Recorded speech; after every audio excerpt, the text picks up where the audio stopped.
বর্তমানে বাংলাদেশে যে উচ্চশিক্ষার পরিস্থিতি, শিক্ষা ব্যবস্থাটা উচ্চশিক্ষার কয়েকটা ভাগে ভাগ করা আছে। তার মধ্যে একটা হচ্ছে যে পাবলিক ইউনিভার্সিটি, আর একটা প্রাইভেট ইউনিভার্সিটি, আর একটা হলো ন্যাশনাল ইউনিভার্সিটির আন্ডারে যে কলেজগুলো আছে সেই কলেজগুলোর আন্ডারে উচ্চতর ডিগ্রি দেওয়া হচ্ছে।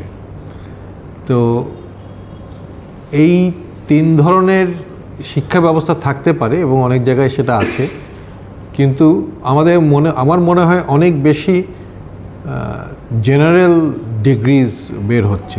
স্টেম রিলেটেড ডিগ্রি তুলনামূলকভাবে কম, মানুষের আগ্রহ কম, আমাদের স্টেমে ছাত্র সংখ্যাও কমে যাচ্ছে। কিন্তু বাংলাদেশে উন্নয়নের জন্য স্টেম শিক্ষা অত্যন্ত জরুরি। বিশেষ করে আমরা যদি শিল্পের ক্ষেত্রে উন্নয়ন করতে চাই, আধুনিক যে চতুর্থ শিল্প বিপ্লবের কথা আমরা বলছি, আর্টিফিশিয়াল ইন্টেলিজেন্সের কথা বলছি, সেদিক থেকে আমাদের যে শিক্ষার যে হার বা শিক্ষার যে ছাত্রছাত্রীর সংখ্যা, সেটা যথেষ্ট পরিমাণ বলে আমার কাছে মনে হচ্ছে না আর কি। এটার মূল কারণটা হচ্ছে যে আসলে আমাদের যে জবের যে মার্কেট, আমাদের যে শ্রমবাজার যেটা আছে, সেইখানে যে চাহিদা আছে, সেই চাহিদা অনুযায়ী কিন্তু আমরা সঠিক স্নাতক তৈরি করতে পারছি না। যেমন প্রচুর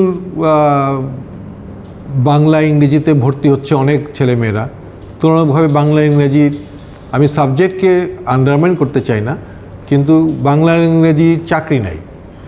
সোশ্যাল সায়েন্স, পলিটিক্যাল সায়েন্স, অন্যান্য যে আছে, এগুলো শিক্ষার জন্য অত্যন্ত জরুরি, কিন্তু চাকরির বাজারে এই চাকরিগুলো নাই। তো আমরা যখন দেখি জেনারেল শিক্ষা যেটা হচ্ছে বিভিন্ন বিশ্ববিদ্যালয় বা কলেজগুলোতে, বিশেষ করে টারশিয়ারি আমাদের যে ন্যাশনাল ইউনিভার্সিটির আন্ডারে, সেখানে হচ্ছে সবচেয়ে বেকারত্বের হার সবচেয়ে বেশি সেখানকার গ্র্যাজুয়েটের।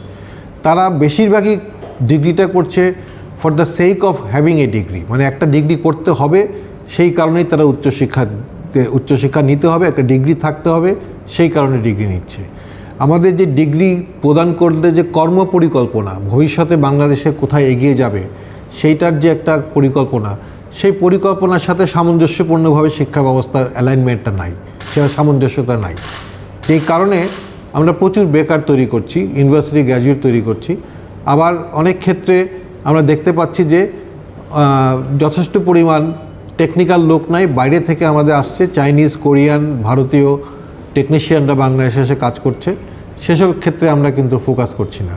সো বিশ্ববিদ্যালয়ের শিক্ষাটা আসলে আমাদের এখানে একটা স্ট্যাটাস সিম্বল হয়ে গেছে এবং মনে করা হচ্ছে যে শিক্ষা মানে সার্বজনীন শিক্ষার অংশ হিসাবে সবাইকে বিশ্ববিদ্যালয়ের ডিগ্রি নিতে হবে। আমি সেটা মনে করি না। আমি মনে করি যে কর্মসংস্থার উপর ভিত্তি করে, কর্মের চাহিদার উপর ভিত্তি করে শিক্ষা ব্যবস্থা তৈরি করা উচিত। যেটা আমার জাতীয় রূপরেখা, উন্নয়নের যে জাতীয় রূপরেখা, তার সাথে যে মানব সম্পদ উন্নয়নের যে সামঞ্জস্য, সেটা কখনোই কোনো সরকার করেনি।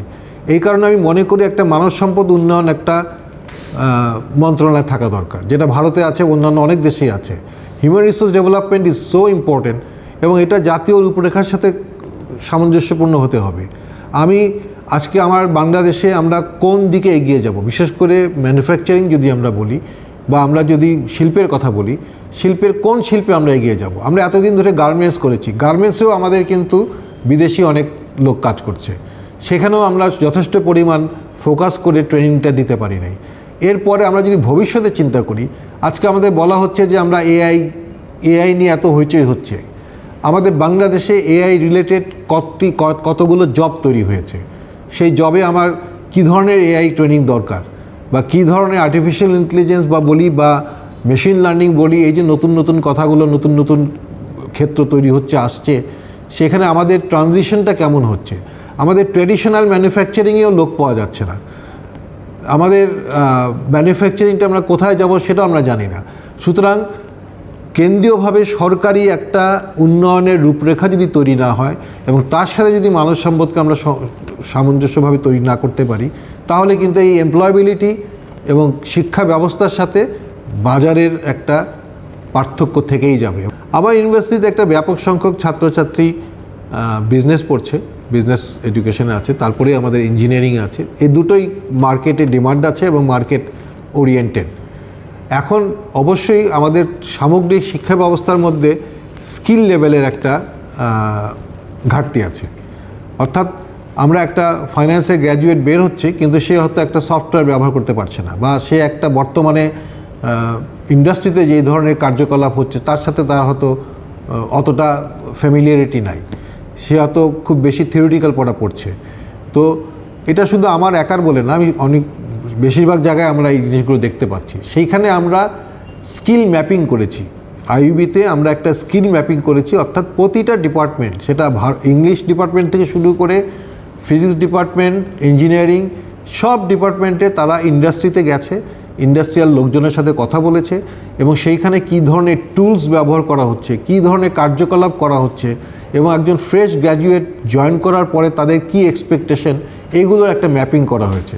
এবং সেই ম্যাপিংয়ের মাধ্যমে আমরা যেটা করেছি, আমরা আমাদের কারিকুলামকে রিভাইজ করেছি, এবং কারিকুলামে আমরা অনেক কিছু যুক্ত করেছি এগুলো এই আমাদের ছাত্রদেরকে আরও ইকুইপ করবে, তাদেরকে আরও বেশি শক্তিশালী করবে, এবং তারা সরাসরি কর্মসংস্থায় যোগ দিতে পারবে with minimum training and learning. অন্তত প্রাইভেট ইউনিভার্সিটির ক্ষেত্রে, আমি তো পাবলিক ইউনিভার্সিটিতে দীর্ঘ 25 বছর চাকরি করেছি, প্রাইভেট বা পাবলিক ইউনিভার্সিটিতে কারিকুলাম বা কার্যকলাপের ক্ষেত্রে পলিটিক্যাল ইন্টারফারেন্স আছে বলে আমি মনে করি না, there is no political interference.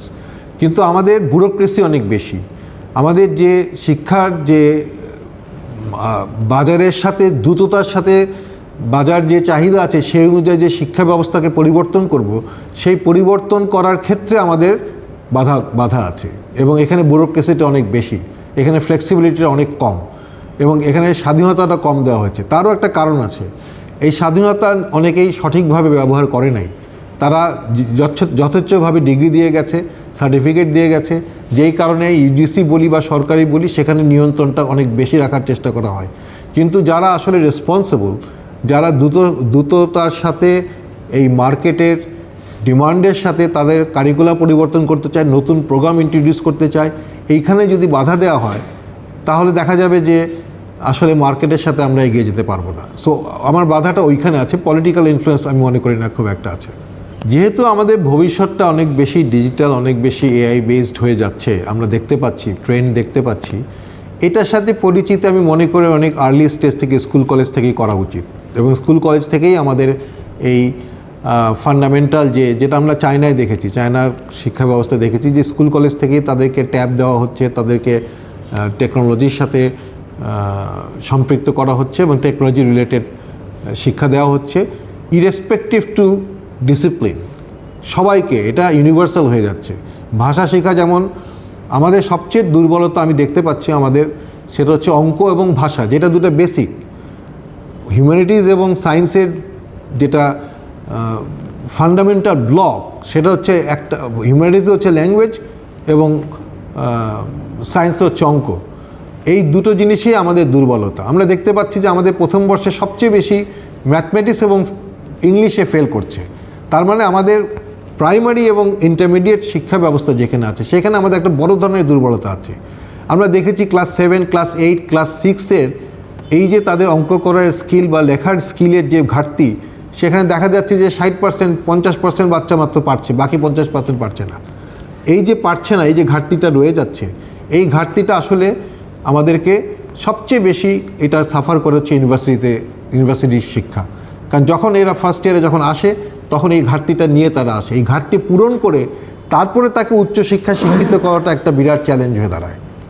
Private university থেকে সরকার সরাসরি কোনো টাকা প্রদান করে না শিক্ষার, যে কোনো ধরনের শিক্ষার যে কোনো কর্মকাণ্ডের জন্য, সেটা গবেষণা হোক বা ইনফ্রাস্ট্রাকচার উন্নয়ন হোক, কোনো কিছুর জন্য সরকারি কোনো সাহায্য নাই।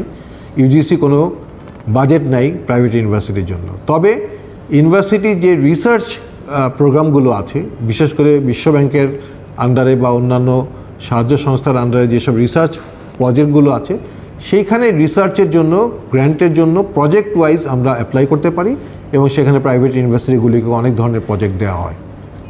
আমার ইউনিভার্সিটিতে আমরা রিসার্চকে অনেক উৎসাহিত করি। আমরা এখন এই মুহূর্তে আমাদের যেসব পলিসি আছে, তার মধ্যে ফিনান্সিয়াল ইনসেন্টিভ আছে। ভালো পাবলিকেশনস হলে আমরা ফিনান্সিয়াল ইনসেন্টিভ দেই। আমরা আমাদের যে নিজস্ব আইইউবি স্পন্সর যে রিসার্চ আছে, সেখানে আমরা প্রায় প্রতি বছরই আমাদের টাকা বৃদ্ধি পাচ্ছে। এখন প্রায় 10 কোটি টাকার মতো আমরা প্রতি বছর দিচ্ছি। 6 কোটি টাকা থেকে বেড়েছে, গত বছর 6-7 কোটি টাকা আমরা দিয়েছি। আমরা রিসার্চের ক্ষেত্রে খুবই আগ্রহী এবং খুবই গুরুত্বের সাথে রিসার্চকে আমরা নিই এবং আমাদের প্রতি বছরই প্রায় 30-40টা নিজস্ব আমাদের স্পন্সরের রিসার্চ প্রোগ্রাম আমরা অ্যাপ্রুভ করি। পিএইচডি এখনও একটা নীতিমালা হচ্ছে, ইউজিসি একটা নীতিমালা করছে, তো সেই নীতিমালার মাধ্যমে খুব শিগগিরই হয়তো পিএইচডি ডিগ্রি দেওয়া হবে। তার কতগুলো ক্রাইটেরিয়া আছে, সেই ক্রাইটেরিয়াগুলো ফুলফিল করলে পুরো ইউনিভার্সিটি সব সাবজেক্টে না হলে যেসব সাবজেক্টে সেই ক্রাইটেরিয়াগুলো ফুলফিল হবে সেগুলোতে পিএইচডি দেওয়ার কথাবার্তা চলছে। অনেকদিন ধরে অনেক কাজও এগিয়ে গেছে এবং একটা খসড়া নীতিমালা তৈরিও হয়েছে। আশা করি আমরা খুব শিগগিরই এই নীতিমালার আলোকে প্রাইভেট ইউনিভার্সিটিগুলোকে পিএইচডি দেওয়ার ক্ষমতা দেওয়া হবে। আমি মনে করি যদি আরেকটু ফ্লেক্সিবিলিটি দেওয়া হয়, অর্থাৎ রেগুলেশনসগুলো যদি আরও ডাইনামিক করা হয়, আমি মনে করি প্রাইভেট ইউনিভার্সিটি যেটা মোটামুটি পৃথিবীর বেশিরভাগ দেশে দেখা গেছে, উন্নত দেশে, private university will excel over public university. Private ইউনিভার্সিটির স্থান অনেক উপরে উঠে যাবে পাবলিক ইউনিভার্সিটির চাইতে।